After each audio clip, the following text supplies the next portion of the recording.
ध्यान विधि के लिए सर्वप्रथम हमें उच्चारण करना है, वो 5 मिनट के लिए कर लेते हैं।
ध्यान विधि के 3 चरण हैं जो मैं बताता हूँ आपको सत्संग में।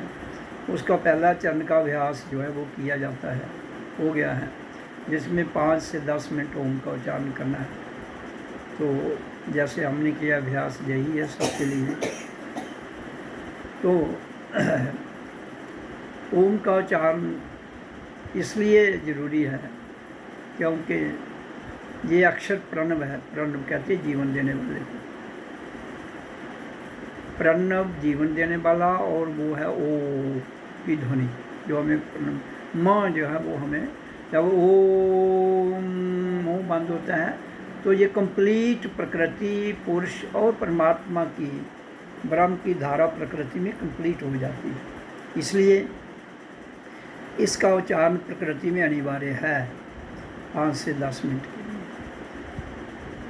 तो फिर जब हम टाइम एंड स्पेस, इसका जितना भी कंट्रोल है वो टाइम एंड स्पेस में है, समय और स्थान, क्योंकि पदार्थ समय और स्थान में होता है और हमारा शरीर भी समय और स्थान में रहता है। लेकिन जीव आत्मा समय और स्थान के भीतर भी है, और हमारे अंदर क्षमता है कि हम इसको समय और स्थान से भी परे ले जा सकते हैं। मेन सनातन का जो अर्थ है वो यही है कि समय और स्थान में रहते हुए अपनी जीव आत्मा को समय और स्थान से परे ले जाना, तभी तो हम मुक्त हो पाएंगे। शरीर तो समय और स्थान में, ये तो पैदा भी होगा मरेगा भी। और इसलिए इसकी 3 अवस्थाएं हैं, स्थूल, सूक्ष्म और कारण। किसकी? शरीर की। और उसके बाद अकारण, जब ये लीन हो जाता है आत्मा में, तो स्थूल तो यहाँ रह जाएगा जहाँ का है, जो 5 तत्व से बना है, तो वो टाइम एंड स्पेस में है, तो वो 5 खत्म हो जाएंगे जहाँ। इसलिए इसका पैदा होना और मरना निश्चित है। क्यों? कि टाइम हो गया काल, स्पेस हो गया स्थान। तो इसलिए जब हमें ये बात तय हो गई कि मरना निश्चित है, जो टाइम एंड स्पेस में है, वो क्या है? हमारा शरीर। तो जो चीज़ टाइम एंड स्पेस में पैदा भी होनी है, मर जानी है, उसी के जाने से तो हम डर रहे हैं। वाई? उसी जो स्थूल है उसी के जाने से तो हम डर रहे हैं ना। लेकिन वो जाता ही नहीं है, उसमें से जीव निकल जाता है। खोखा टूट गया, करंट अपने आप अलग हो जाती है। तो इसलिए हमें टाइम एंड स्पेस से परे जाना है, जहाँ काल भी नहीं है और मौत भी नहीं है। सत्संग क्या कह रहा है? सत्संग की वाणी, ध्यान की वाणी क्या कहती है? कि go beyond time and space. लेकिन जहाँ की पूजा पद्धति वो टाइम एंड स्पेस से आगे ले ही नहीं जाते हैं, तो फिर कहाँ का सनातन है फिर भाई? जितने भी धर्म हैं संसार में, ये सनातन का बिगड़ा हुआ रूप है। एक आदमी ठीक ठाक चल रहा है, उसके मुंह पर लिपा पोछी करके उसको बहरूपिया बना के भेज दिया जाता है मार्केट में। ये वही हाल इन धर्मों का है। हिंदू, मुस्लिम, सिख, ईसाई, बौद्ध, जैन, इनको क्या कहते हैं? सनातन का बिगड़ा हुआ रूप। लेकिन हिंदू कहते हैं हम सनातनी हैं। लेकिन जब टाइम एंड स्पेस में ओम की ध्वनि सनातन है, तो ये फिर इसको क्यों नहीं करते हैं? पटा तो इन्होंने इसी का लगाया हुआ है। मंदिर पर देखो, घर पर देखो, वे पटे बांधने से थोड़े तुम्हारे पेट कम हो जाएगा। उसके लिए आपको उच्चारण करके इसके तत्व को समझते हुए टाइम एंड स्पेस में इसका क्या रोल है, टाइम एंड स्पेस से किसका क्या रोल है, उसमें जाना है हमने। तो इसकी महत्ता है टाइम एंड स्पेस में 15 करोड़ किलोमीटर तक, सूर्य तक। तो जहाँ तक इसकी महत्ता है 15 करोड़ किलोमीटर तक, सूर्य तक, तो वहाँ तक तो ये कंट्रोल करेगा। और हमारी सारी जो संसार है जहाँ हम रहते हैं, ये सारा सूरज का ही इसमें सूरज का मेन रोल है। क्योंकि हमारी जीवात्मा की एंट्री सूर्य लोक से होती है और वापस जाने के लिए भी वही द्वार है और कोई नहीं है। जब हमने टाइम एंड स्पेस से परे जाना है तो उसका एंट्री गेट है सूर्य लोक और उसका एग्जिट गेट है सूर्य लोक।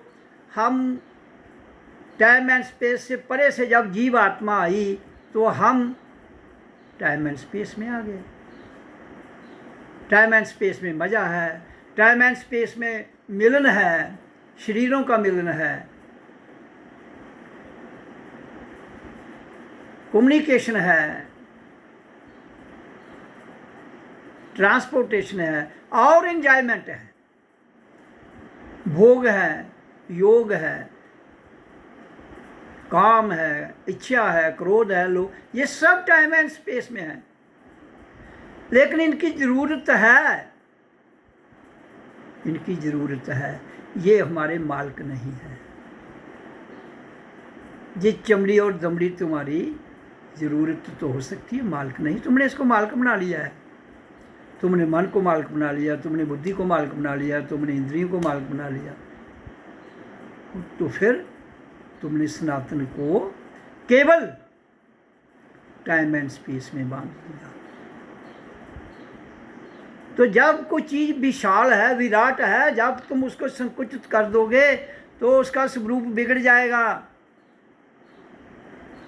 चाहे वो आपके बनाए हुए संप्रदाय, आपके बनाए हुए धर्म, वो मेरे तक नहीं पहुंच पाएंगे। इसलिए मैं बड़ी स्पष्ट भाव से कहता हूँ कि मौत और जीवन ये टाइम एंड स्पेस में है। लेकिन हम इस टाइम एंड स्पेस में आए किस लिए, ये जानना है। Why we have come, main मकसद तो ये है, वाई वी हैव कम, हम हैं कौन। ये जितने भी धरती पर लोग आए हैं इस मानव देह में, वो ये तो जाने कि हम कौन हैं, कहाँ से आए हैं, किस लिए आए हैं और जाना कहाँ है। काल तो 24 घंटे अपने पर फैला के कब कहाँ वो किसको दबोच ले। काल और टाइम, काल और समय, काल और स्थान, काल और स्थान, टाइम एंड स्पेस, इस खोखले शरीर को जिसमें जीवात्मा वास करती है, ये काल की ग्रिप में है। जो आपका स्थूल शरीर है, कहाँ कब इसको वो घेर ले, वो तुमको पूछ कर नहीं आएगी। इसलिए जब तुम्हें पूछना नहीं है तो फिर तो तुम सारा जीवन डरे रहोगे। इसलिए मैं कहता हूं कि जानो, टाइम एंड स्पेस से जरा हटकर ऊपर जाकर जानो। जिस दिन तुम जीते जी मृत्यु को देखते हुए साक्षी भाव में, आपके भीतर से डर निकल जाएगा। फिर बम पड़े, या एटम बम पड़े, मिसाइल पड़े, ड्रोन पड़े, कहाँ का डर है भाई। लेकिन मैं इस मानव जाति को ये बड़ा स्पष्ट करना चाहता हूँ, टाइम एंड काल और समय शरीर को कभी ना छोड़ता है ना छोड़ेगा। पैदा उसमें होता है, वो मरेगा भी उसी में। जो चीज़ जहाँ की है वो वहाँ ही रहेगी ना। आत्मा जहाँ की थोड़ी है, और सूक्ष्म जीवों से जुड़ा हुआ है।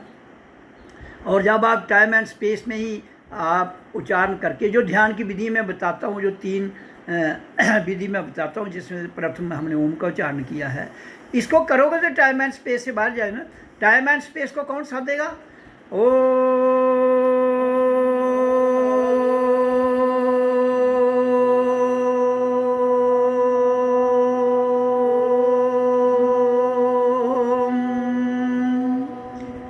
तो टाइम एंड स्पेस में जितनी शक्तियां हैं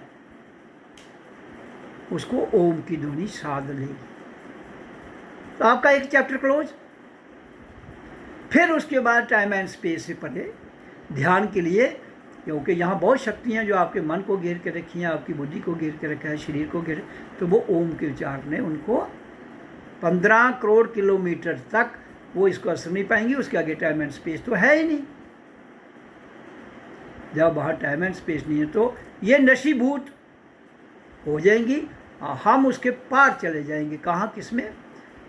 एक जागृत अवस्था में, मैं हु एम आई, अहम ब्रह्मस्मि, मैं ही तो आत्मा हूँ। फिर जब ये ज्ञान हो जाएगा तो फिर हमारी जो ध्यान की विधि है, जो उस सौर मंडल में जो हमारा ब्रह्मांड है, उसके हम धीरे धीरे धीरे उसका भेद जान लेते हैं। टाइम एंड स्पेस में उसका क्या रोल है, और टाइम एंड स्पेस से परे ब्रह्मांड में क्या रोल है आत्मा का, जीवात्मा का, वो हम जान जाते हैं। फिर हमें अंदर से आवाज़ आती है कि मैं ब्रह्म हूँ, मैं चेतन आत्मा हूँ। तो मैं कह रहा हूँ कि दंड पखंड थोड़ी देर तो कर लो, उसके बाद तो छोड़ दो। तुमने तो ये थैले इस तरह बांध के रखे हैं, इस तरह तो लोगों को अपनी औलाद भी प्यारी नहीं है, जिस तरह इन्होंने ये यहाँ के टाइम एंड स्पेस के देवी देवता बांध उनसे चिपके हुए हैं। और जब तुम उनसे चिपकोगे तो वो तुम्हें मारेंगे, वो मारेंगे। इसलिए मैं कहता हूँ कि ये जितने भी यहाँ शक्तियाँ हैं, ये हमारे आज्ञा का पालन करने के योग्य हैं, लेकिन तुम उनकी आज्ञा का पालन कर रहे हो उल्टा, तो फिर डरते हो। तो इसका अर्थ क्या हुआ? ये जो मेरे पास सत्संगी आते हैं या नहीं आते हैं, डर किसी से नहीं निकला। तो इसलिए मेरा जो कहने का भाव है, भाई जब आप कहीं भी चले जाओगे, स्पेस पर जाओगे ना, आप कहीं भी चले जाओगे, टाइम होगा, या तो सूर्यलोक से उड़ के परे परे चले जाओ शरीर के साथ, ऐसा तो होगा ही नहीं। तो उसमें से तुमने जो तत्व है जीव आत्मा, उसको निकालना है। निकालना क्या है? जब हम उच्चारण करेंगे उसके बाद फिर दूसरी विधि ओम, पहला तो हो गया, दूसरी ध्यान की विधि है ओम सो अहं ओम, मैं हूँ को लंबा करना है। जब आप रोज 3 घंटे, 24 घंटे में 3 घंटे रोज करेंगे तो नेचुरली आप इस डर से निकल जाएंगे, आप उस तत्व को जान लेंगे। आप केवल चंद सिक्कों के लिए ये जो संसार की टाइम एंड स्पेस में शक्तियाँ हैं उनसे चिपके रहते हैं। कल कहीं हमसे धन न छीन जाए, कल कहीं हमसे शरीर न छीन जाए, कल कहीं हम गरीब ना हो जाएं, कल को कहीं हम और किसी दुविधा में न चले जाएं। तो भाई इसका तो काम है गुलाम रखना। किसका? काल। जो आपके काल के देवी देवता हैं, ये चाहते हैं कि इंसान हमारा गुलाम रहे, तो तुम उसके गुलाम बन के बैठते हो। जब तक हम सब उसकी गुलामी को चीरते हुए पार नहीं जाएंगे, तब तक मानव जाति ये एहसास नहीं कर पाएगी जो मेरा क्रांति है, अध्यात्म विचार क्रांति, सेल्फ रियलाइजेशन में कौन हूँ, और फिर सच्ची आज़ादी प्राप्त करना अपने भीतर से। वो कभी भी नहीं उस लेवल पर जा पाएगी। तो अगर ध्यान लगाओगे 3 घंटे, तो एक समय आएगा जब 24 घंटे में हर 8 घंटे के बाद 1 घंटा ध्यान लगाना है। 1 घंटा 10 मिनट, 10 मिनट उच्चारण करना है, आधा घंटा ओम सो अहं ओम मैं हूँ। ये इसको इंटरनेशनल मंत्र कह लो, ये सीमित नहीं है हिंदू मुसलमान सिख से ना, ये पूरे ब्रह्मांड का मंत्र है। ओम सो अहं ओम मैं हूँ। ये मैं तो बैकरी ध्वनि में बोल रहा हूँ आपको बताने के लिए, लेकिन ये शांत में करना है हमें। तो ये मैंने आपको बड़ा स्पष्ट कर दिया कि टाइम एंड स्पेस क्या है और संसार के दंड पखंड क्या है। इसलिए अब दूसरी ध्यान की विधि में बैठिए। ओम सो अहं ओम, शांत पीठ कीजिए को सीधा रख के इसको अभ्यास कीजिए।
ओम ओम ओम ओम। तो ध्यान की दूसरी विधि का अभ्यास किया गया है, तो हम सब ने किया। तो पहला ओम का उच्चारण, दूसरा ओम सो अहम ओम मैं हूँ। तो ध्यान की दो विधियाँ का अभ्यास संपन्न होता है। तीसरी विधि का ध्यान शुरू करने से पहले मैं थोड़ा सा चर्चा कर लेता हूँ आपके समक्ष। जब हम ओम सो हम ओम मैं हूँ करते हैं, मैंने बताया ना कि ओम के उच्चारण से क्या क्या लाभ है, वो किन किन शक्तियों को कंट्रोल में करता है जो हमारी प्रकृति में है। जब वो शक्तियाँ कंट्रोल हो जाती हैं तो हमारी दूसरी विधि क्या करती है, उनको अपने शांत कर देती है। कंट्रोल में करना और शांत करना दो अलग अलग रास्ते हैं। एक घोड़ा होता है, उस पर रोज आप अभ्यास कर करके उसको कंट्रोल में ला सकते हो, लेकिन एक दिन आता है वो शांत हो जाता है, फिर आपने जो कार्य उससे ले रहे हो कंट्रोल करके, वो खुद ही उस टांगे में चला जाता है जहाँ आदमी उसको पहले ले जाना चाहता है। पहले वो नहीं जाता है, फिर आप कंट्रोल करते हैं। इसी तरह मन है हमारा, पहले इसको कंट्रोल करना है। सबसे दुनिया में पावरफुल शक्ति है बुद्धि और मन, जिन्होंने पूरे विश्व को घुमाया हुआ है, और इंद्रियां। तो पहले इनको कंट्रोल करो, फिर ये शांत होंगी तो दूसरे अभ्यास में ये सारा सिस्टम शांत हो जाता है। शांत हो जाएगा तो फिर हम हमारी यात्रा जो है वो जिस देशों में हम ले जाना चाहें ले जा सकते हैं। आप सनातन है क्या, पहले सनातन की तो समझ आए। प्रकृति में श्वास का आना और जाना, उसके बीच में जो समय गैप है, सेकंड से भी फ्रिक्शन ऑफ सेकंड है, वो that is the Sanatan. Friction से फ्रिक्शन ऑफ समय है आपके श्वास लेने और छोड़ने में, वो जो समय है उसको सनातन कहते हैं। वहाँ समय थम जाता है, वहाँ स्पेस स्थान थम जाता है, वो है सनातन। तो तुम अपने श्वासों को कंट्रोल कर लो अगर पूर्ण सनातन को जानना है तो। जिस दिन तुम अभ्यास के द्वारा आपके श्वास नियंत्रण में हो जाएंगे, आपके श्वास कंट्रोल में हो जाएंगे, पूरी सनातन है क्या वो समझ आ जाएगी।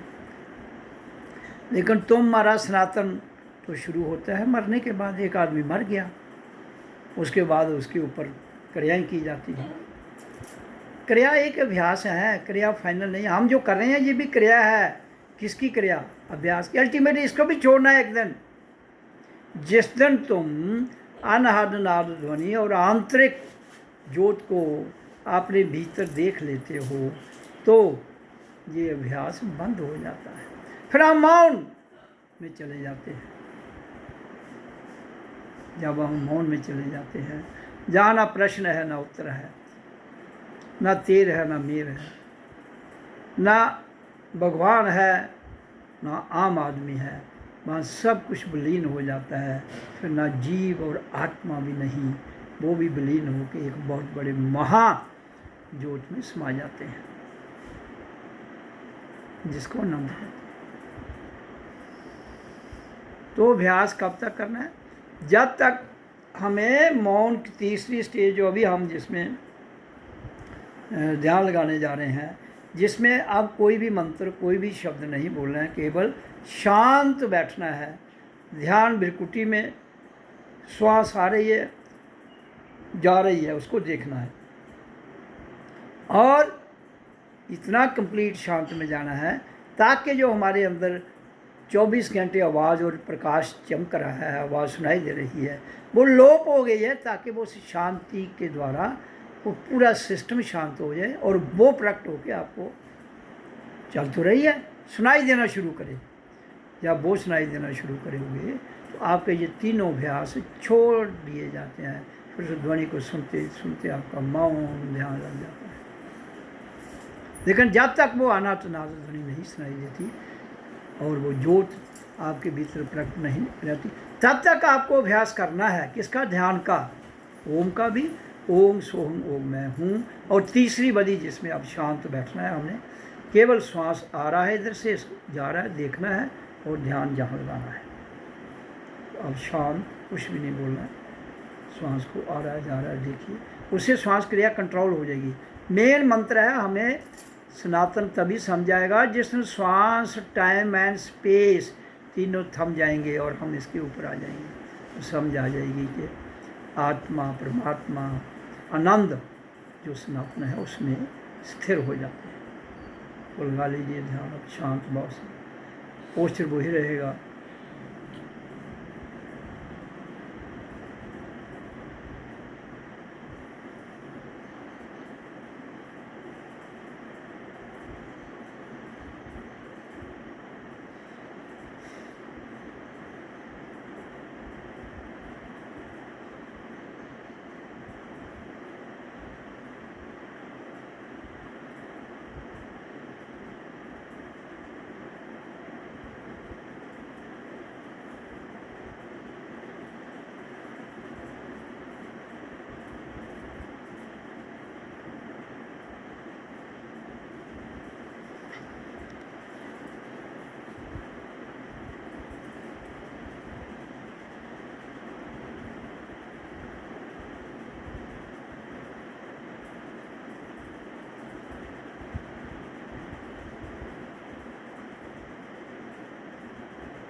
ध्यान की तीनों विधियों का अभ्यास अब हम सब ने कर लिया है। तो इन्हीं तीन विधियों का ध्यान, ये इंटरनेशनल ध्यान कहते हैं इसको, यूनिवर्सल स्पिरिचुअल एसोसिएशन के लेवल में हर एक को पूरे भारतवर्ष में इसी ध्यान के मुताबिक चलना है। तब जाकर उसको समझ आएगी कि इंसान क्या है, इंसान का कर्तव्य क्या है और हम आए किस लिए हैं। तभी हम उस ब्रह्म को जान पाएंगे, उस आत्मा को जान पाएंगे जो टाइम एंड स्पेस के भीतर भी अपनी कार्यक्रम के मुताबिक जहाँ की प्रकृति की कार्यशैली को चलाती है और उसके परे भी स्वयं में शांत रहते हुए एक आनंद भाव में अपने आप को स्थापित कर लेती है। ये है हम सबका जीवन जीना, और इस जीवन जीने के बाद एक आनंद में जीते जी जीवन के रहते हुए स्थापित कर लेना, ताकि जब हम शरीर छोड़ें तो वहाँ ऑटोमेटिक वहाँ चले जाएं। अगर हम ऐसा नहीं कर सकते हैं, ये अभ्यास नहीं करेंगे, तो सच को नहीं जान पाएंगे और फिर हम उसी हमारे जो स्टीरियोटाइप्ड कस्टम हैं, रीति रिवाज हैं, जो केवल सीमित हैं पदार्थों तक, और वो भी पदार्थ किसको मिलता है? जो जिंदा है। पदार्थ उसको चाहिए जिसके पास शरीर है, जिसके पास शरीर ही नहीं है उसको पदार्थ कैसे मिलेगा? हाँ, उसको वो सूक्ष्म में वो सुगंधी ले सकता है, उसकी वासना जिसको कहते हैं। वासना के रूप में सुगंधी भी है, दुर्गंध भी है, खट्टा मीठा सब कुछ उसका जो भी प्रकृति का स्वाद है जिस जिस भाव में वो ले सकता है। कौन? सूक्ष्म भाव में। लेकिन जब शरीर छूट गया तो आप तो उसको सूक्ष्म में तो कुछ दे नहीं रहे हो, ना चेतन में कुछ दे रहे हो, तुम पदार्थों में उसे दे रहे हो, कैसे उसको मिलेगा? फिर क्यों खुद को भी बेवकूफ़ बना रहे हो और दूसरों को भी उसी मूर्खता के पीछे अपने आने वाली पीढ़ियों को चला रहे हो? इसका मतलब दोषी कौन है? जो चला रहा है। और जो आम जनता है वो तो निर्दोष है, वो तो फंसी हुई है, उसको तो समझ ही नहीं। तो दोषी वो है जो आपके धर्म के ठेकेदार हैं, चाहे वो किसी भी संप्रदाय से हो, हिंदू, मुस्लिम, सिख, ईसाई, बौद्ध, जैन। ये केवल टाइम एंड स्पेस में पदार्थों की पूजा करते हैं और वहीं तक सीमित रह जाते हैं। इसलिए शरीर छोड़ने के बाद जीवात्मा जहाँ भटकती रहती है, आनंद की उसको समझ नहीं आती है। और फिर जहाँ वो जो जीवात्मा है वो जहाँ भटकती रहती हैं, उनकी डे बाई डे तादाद बढ़ती जाती है। फिर पदार्थों के आधार पर उनको तो शांति मिलती नहीं है। अगर जो लोग कहते हैं उनको कि जो हम देते हैं उनको मिलता है, खाना उनको मिल जाता है, तो अगर उसको खाना मिल जाता है तो फिर इंसान का शरीर जब मुर्दा हो जाता है तो उसके मुंह में ठोकना चाहिए, क्यों नहीं जाता उसके अंदर? जब वो जिंदा था खाना तो खा रहा था, मरने के बजाय जीवात्मा निकल गई, तो खाना आप कैसे खिलाओगे उसको जिसके पास शरीर ही नहीं है? हाँ, फिर वो भटकी हुई जीवात्मा चाहे आपके देवी देवता हों, वो फिर इंसान में आएगी, उसको परेशान करेगी, फिर उसके द्वारा वो भोजन लेगी।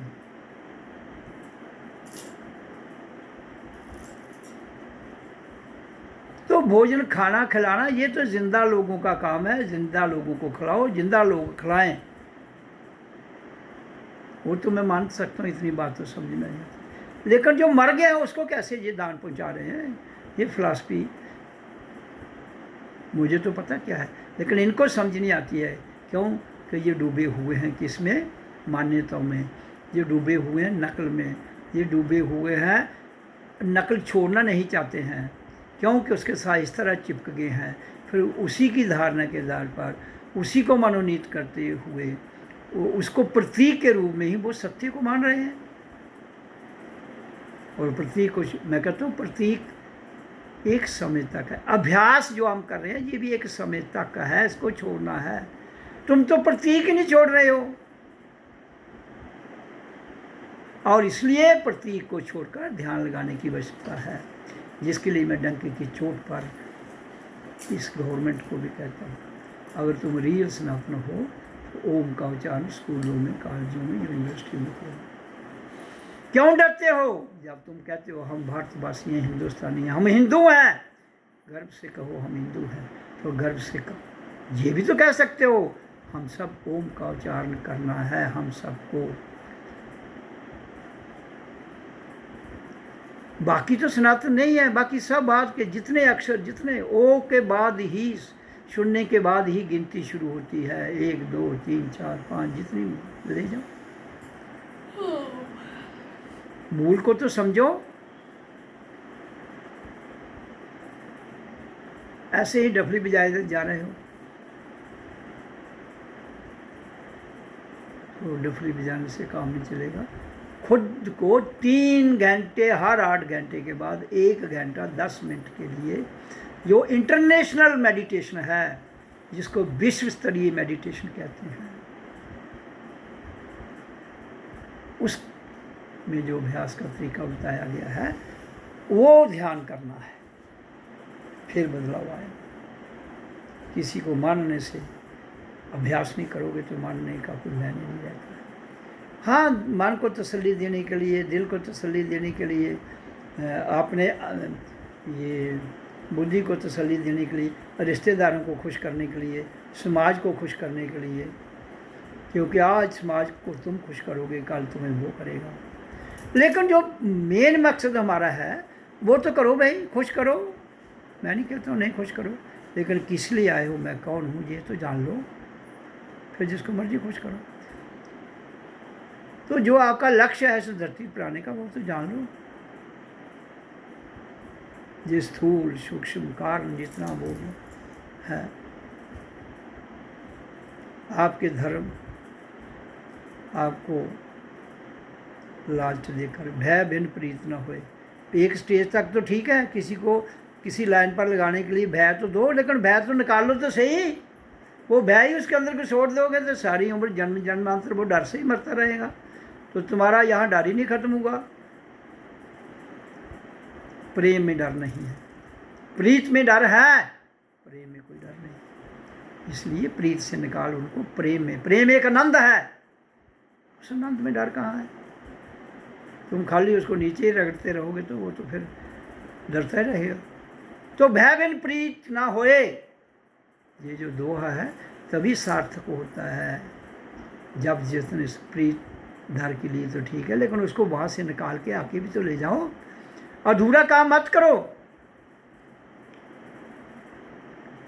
Little knowledge is a dangerous thing, नीम हकीम खतरा है जान, ऐसे काम मत करो।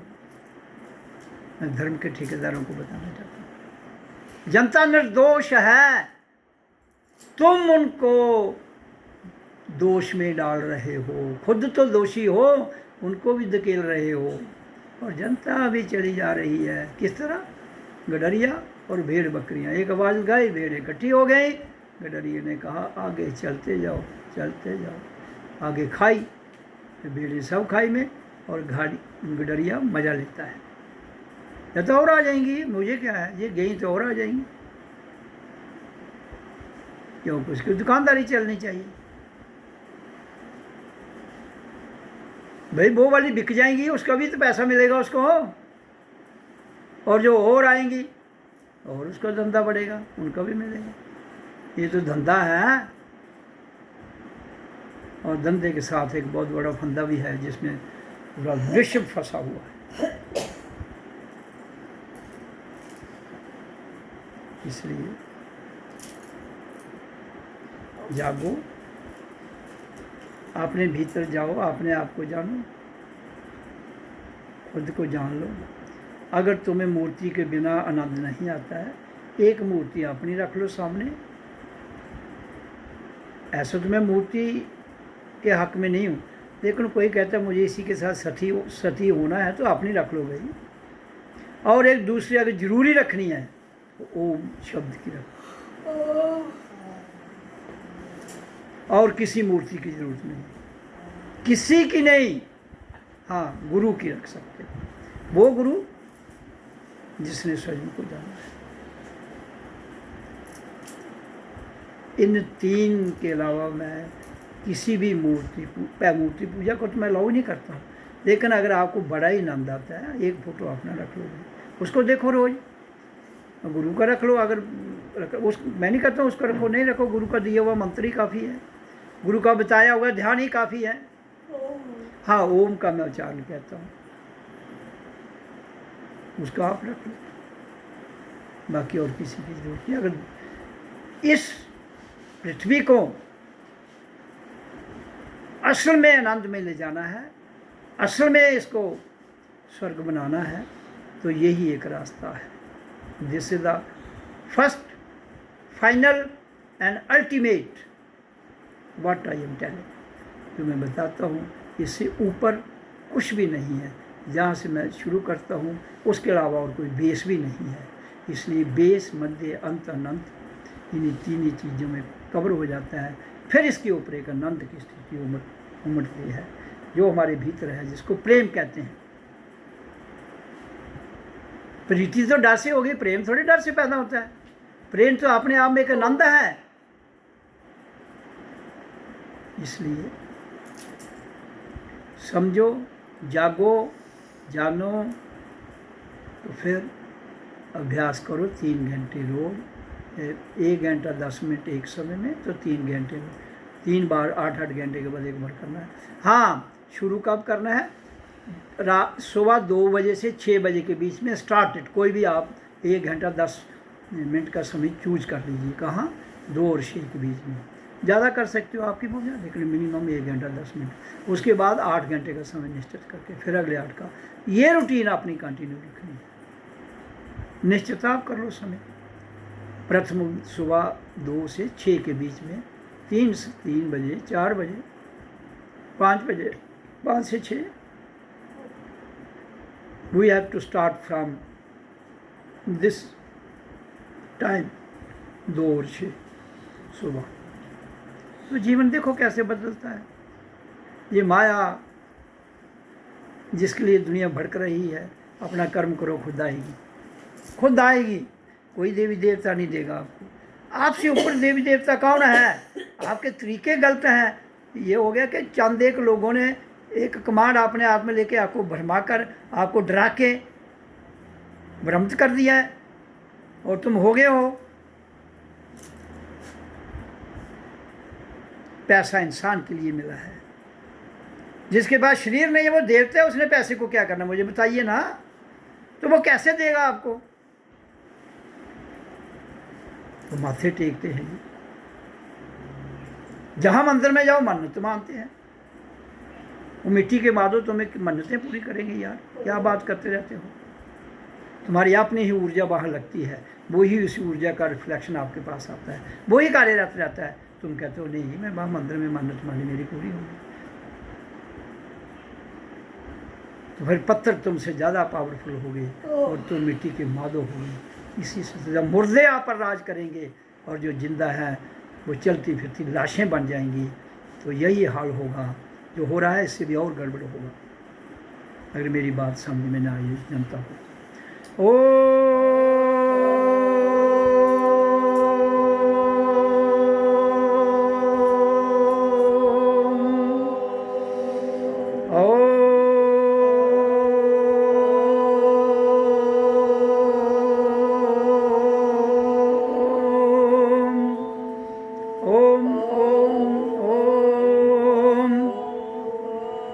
सतगुरुवे नमः।